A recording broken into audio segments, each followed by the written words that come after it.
যে আমি ভুল কাজ করছি, স্বীকার করতেছি। আপনার পরিচয়?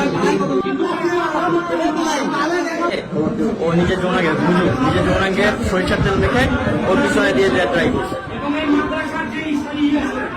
আমার ভাইয়ের ছেলে এখানে পড়াশোনা করে, মাদ্রাসায় দিচ্ছি যাতে ও একটু ইসলামপন্থী হয়, এজন্য দিচ্ছি।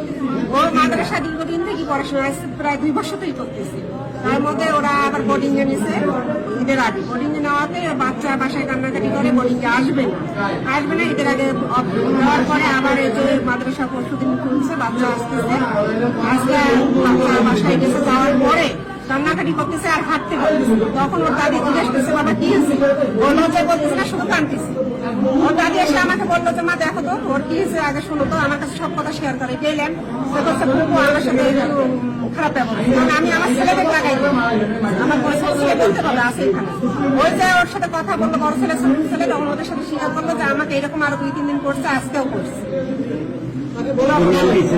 ছেলের নাম লাভ, ও আমার ভাইয়ের ছেলে। আমি চাচ্ছি এই মাদ্রাসা বন্ধ হোক। আমাদের অনেক শাস্তি চাচ্ছি, আবার মাদ্রাসা বন্ধ চাচ্ছি, কারণ আমাদের অনেক মেয়ে বাচ্চা আসে। মেয়ে বাচ্চা তো এখানে নিরাপত্তা নেই, ছেলে বাচ্চা নিরাপত্তা নেই। ওর বাসা ও বলছে পাগলাপি। ভাই বাবার নাম আমি এখন জানতে পারি। আচ্ছা, আপনারা কি সত্যি কি জানছেন বলেন তো দেখি। ও যেটা বলতেছে, ছোট ভাই যেটা মানে ফিরছে যেটা কথা, ও আমার ছোট ভাই। ও বাসায় যে কান্নাকাটি করতেছে, তো এরপর জানতে পারছি ও আমাকে বলছে যে এই হুজুর ওকে রুমের মধ্যে একা নিয়ে ও নিজের যৌনাঙ্গে সরিষার তেল মেখে ওর পিছনে দিয়ে ট্রাই করছে। এবং এটা আরো এর আগেও 3-4 দিন পর ট্রাই করছে। আজকে মানে আমি অনেকবার ট্রাই করছি, আসতে চায় না, মাদ্রাসা আসতে চায় না। আমি বলছি কেন, বলে না। আজকে কান্নাকাটি করছে, আজকে বলছে সব এরকম আগে 3-4 দিন করছে, আজকে কি চাচ্ছেন আমরা সর্বোচ্চ শাস্তি দেওয়া যায় দৃষ্টান্তমূলক।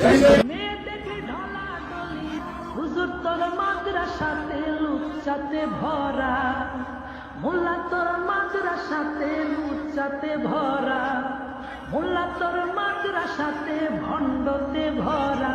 হায়রে নানান রকম লুচ্চা দিয়া মাদ্রাসা গড়া, নানান রকম বদমাইশ দিয়া মাদ্রাসা গড়া। হুজুর তোর মাদ্রাসাতে লুচ্চাতে যে আমি ভুল কাজ করছি, স্বীকার করতেছি।